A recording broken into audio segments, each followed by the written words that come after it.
Nous sommes à 6 mois des élections présidentielles de mai 1981. Devant des millions de téléspectateurs, Coluche annonce sa candidature. Je suis venu vous dire solennellement que je suis officiellement candidat à la présidence de la République. Ce qui au départ n'était qu'une blague devient vite très sérieux. Plus de 2 Français sur 10 sont prêts à voter pour Coluche. Face à Giscard et Mitterrand, l'humoriste est forcément un candidat gênant. J'appelle les feignants, les crasseux, les drogués, les alcooliques, les pédés, les femmes. Coluche, c'est pas drôle, finalement. L'élection du président de la République devient une espèce de comédie. Eh ben, c'est autre chose qu'une comédie, l'élection d'un président de la République. Les parasites, les jeunes, les vieux, les artistes, les taulards, les gouines, les apprentis, les noirs. C'est un danger, il devient dangereux politiquement. Dans cette affaire, il y a de quoi déstabiliser Giscard.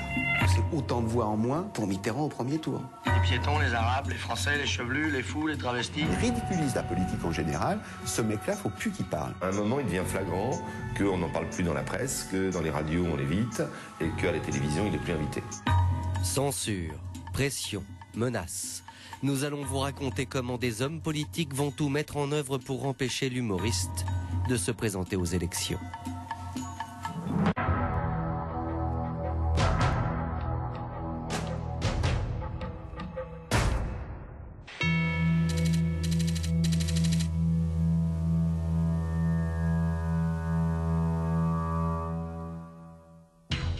Les raisons qui poussent Coluche à se présenter aux élections présidentielles n'ont au départ rien de politique. Il s'agit en fait d'une vengeance. Février 1980. Nous sommes à plus d'1 an des élections. Coluche est une star et il fait rire la France entière.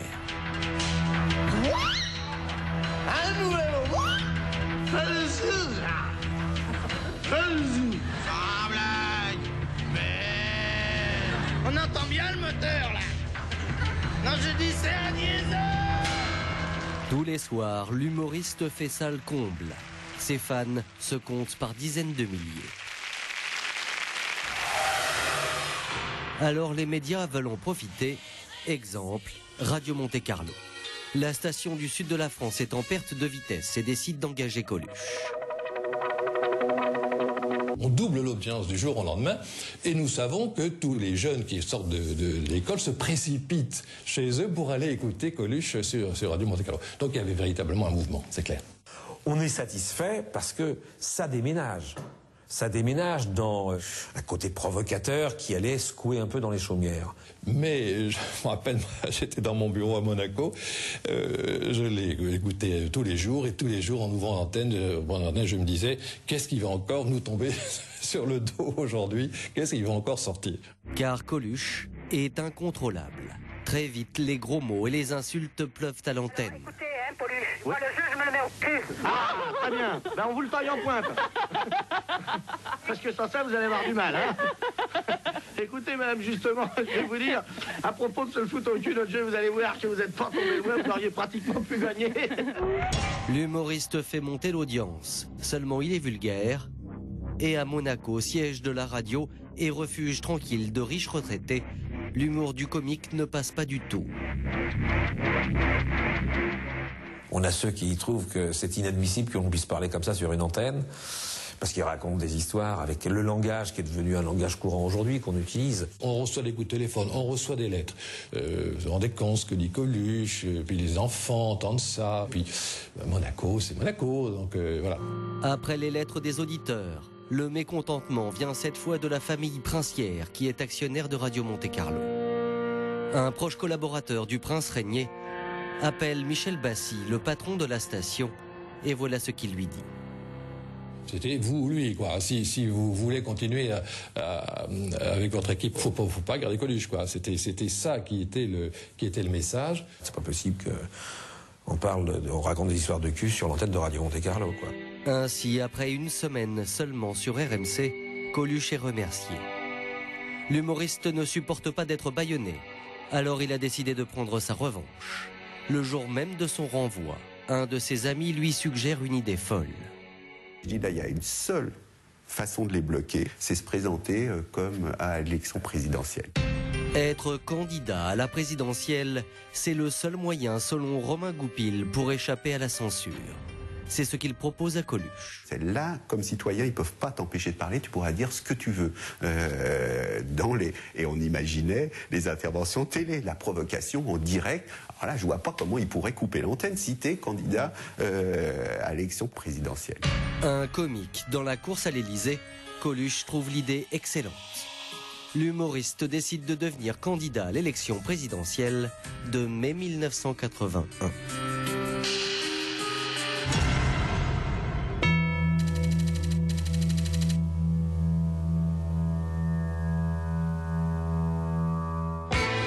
L'homme à la salopette veut montrer à la France entière qu'il est capable de se lancer dans la course à l'Élysée. Mais voilà, l'humoriste n'a pas de parti politique. Alors pour être crédible, il doit préparer minutieusement un programme. Pendant des mois, 2 hommes vont être ses conseillers de l'ombre. Jean-Michel Vaguelzy, 28 ans, secrétaire de l'humoriste. Et Romain Goupil, 32 ans, cinéaste. Ensemble, ils ont une idée, faire de Coluche le porte-parole des marginaux. J'appelle les feignants, les crasseux, les drogués, les alcooliques, les pédés, les femmes, les parasites, les jeunes, les vieux, les artistes, les taulards, les gouines, les apprentis, les noirs, les piétons, les arabes, les français, les chevelus, les fous, les travestis, les anciens communistes, les abstentionnistes convaincus, tous ceux qui ne comptent pas pour les hommes politiques, à voter pour moi, à s'inscrire dans leur mairie et à colporter la nouvelle. Tous ensemble pour leur foutre au cul avec Coluche, le seul candidat qui n'a pas de raison de mentir. L'électorat de Coluche, ce sont les exclus, ceux qui ne votent pas. Le potentiel est énorme. En France, 30% d'abstentionnistes. Si tous les abstentionnistes votent, ça fait 30% des voix. Or, qu'est-ce qui caractérise les abstentionnistes? Ça, c'est l'analyse politique, c'est que ce sont des minorités. Les crasseux, les drogués, les homosexuels, les non-inscrits, les lesbiennes. Et les minorités mises bout à bout, ça fait la majorité. Coluche a un message, reste maintenant à le faire passer. Pour annoncer sa candidature, le lieu est tout trouvé. Ce sera le théâtre du Gymnase à Paris, là où l'humoriste fait ses galas. C'est marrant la politique. Les hommes politiques sont marrants. Encore que je ne pense pas qu'ils nous feront un jour autant marrer qu'ils nous emmerdent. Cette fois, il ne s'agit pas d'un sketch. Pour annoncer qu'il se présente à l'élection, il va inviter toute la presse. Le Monde, France Soir, Libération, Le Figaro seront présents. Car l'objectif est de faire un coup médiatique. Ce qu'il nous fallait, c'est toute la presse, tout. Allez, hop, on voulait tout. Parce que rien de ce que fait Coluche est fait en dilettante. Quand il fait un truc, il le fait à fond, totalement. Et voici comment Coluche s'est préparé à sa conférence de presse en vrai professionnel de la politique. Le cap des 1 500 000 chômeurs est franchi. Ah, quand même, on y est arrivé. On les a eus, nous, 1 500 000. Tiens, racisme anti-homo, ça c'est bon pour nous. Ouais. Les homos, normalement, ils doivent voter pour nous. Chez lui, à Paris, pendant des heures, Jean-Michel Vaguelzy et Romain Goupil vont lui faire de véritables trainings pour savoir comment répondre aux questions de la presse. Alors, les questions pièges, c'est est-ce que ça ressemble pas à Poujade? C'est-à-dire un candidat qui servirait à réunir les mécontents? Ça, c'est une question piège. On va analyser ou essayer d'analyser ce que les journalistes vont poser comme question et de réfléchir à comment répondre. Pourquoi vous présentez? C'est une question. Pourquoi le faire, puisque personne ne vous y oblige? Est-ce que c'est sérieux? Est-ce que votre candidature est sérieuse? C'est ça, en gros, les pièges, tu vois, de la... Peut-être qu'ils vont te poser des questions par rapport à la peine de mort, vu que ça fait le 3e mec qui est condamné à mort. Quelle position j'ai contre la peine de mort? Par rapport à la peine de mort ou par rapport... Eh ben, je suis contre, moi, non? Je suis pas contre, moi, la peine de mort? T'es contre, moi. Qu'est-ce que t'en penses, toi? Je suis contre la peine de mort. 30 octobre 1980, théâtre du Gymnase, c'est le grand jour. Une centaine de journalistes assistent à la conférence de presse de l'humoriste. Ce jour-là, Coluche annonce officiellement qu'il est candidat à la présidence de la République. Alors, la raison pour laquelle je me présente aux élections, c'est donc à cause de ce tas de gens qui sont pas représentés par la politique, qui en sont des consommateurs et qui subissent la politique. Devant la presse, Coluche annonce clairement son objectif, Être le candidat de ceux qui ne sont jamais représentés politiquement. Les 1 500 000 chômeurs, comme les PD, comme les nègres, comme tous les parasites, les faiseurs de pâte à roulettes, les appelés du contingent et tout ça, sont des gens qui, pour l'instant, sont rejetés par la société et qui ne valent rien vis-à-vis des hommes politiques, même de gauche. Donc je veux que ces gens-là, une fois pour toutes, sachent qu'ils existent et qu'ils ont une voix et qu'ils sont nombreux. Le lendemain de la conférence de presse, Coluche candidat fait la une des journaux. Mais les commentateurs politiques n'y accordent que peu de crédit. On est tous un petit peu estomaqués et en réalité on pense que c'est plus le fait d'un homme qui se saisit de la tribune pour se faire connaître, faire valoir éventuellement ses idées, que quelqu'un qui a une chance sérieuse d'aller jusqu'au bout et qui va compter. On a l'impression que tout ça est quelque chose qui ne va pas durer bien longtemps. Les gens sérieux ne croient pas à la personne qui n'a ni expérience, ni compétence, ni passé. C'est soit la rigolade, soit l'indifférence, le coup du mépris. Honnêtement, je ne le prenais pas pour un penseur politique. Je ne le prenais même pas pour un acteur politique amateur. On s'en fichait de sa candidature. On savait bien que de toute façon, il était peu vraisemblable qu'elle aille jusqu'au bout. Et qu'en tout état de cause, si elle avait été jusqu'au bout, elle aurait été totalement marginale. L'éminent journaliste politique Alain Duhamel va très vite comprendre qu'il s'est trompé, car Coluche va bientôt réaliser l'impossible.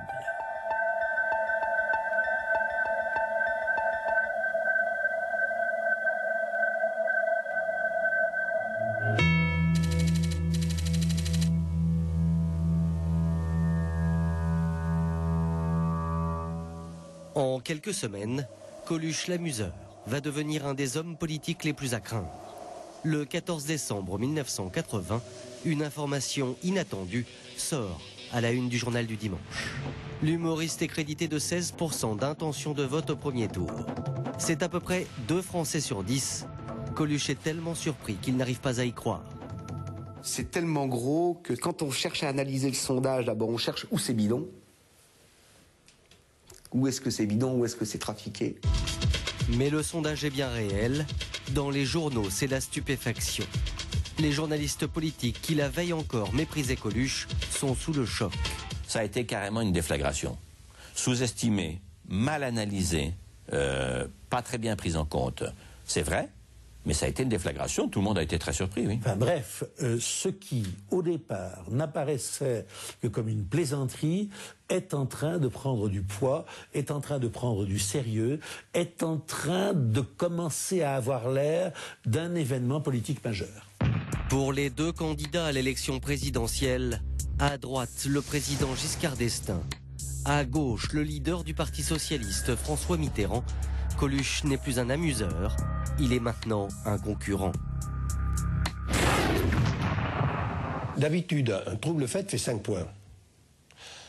10 points, ça s'était jamais vu. 16 points, c'est une bombe atomique.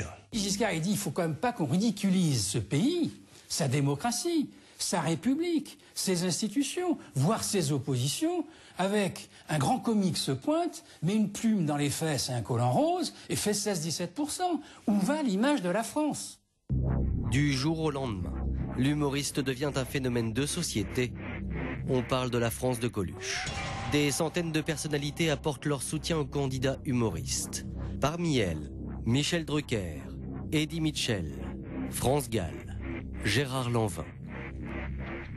Tous les gens viennent, un jour Cohn-Bendit, un jour Johnny Hallyday, un jour, enfin bon, des dizaines et des dizaines de gens. Avec eux, tous les soirs, on fait la République idéale. Ce qui n'était qu'une farce est devenu sérieux.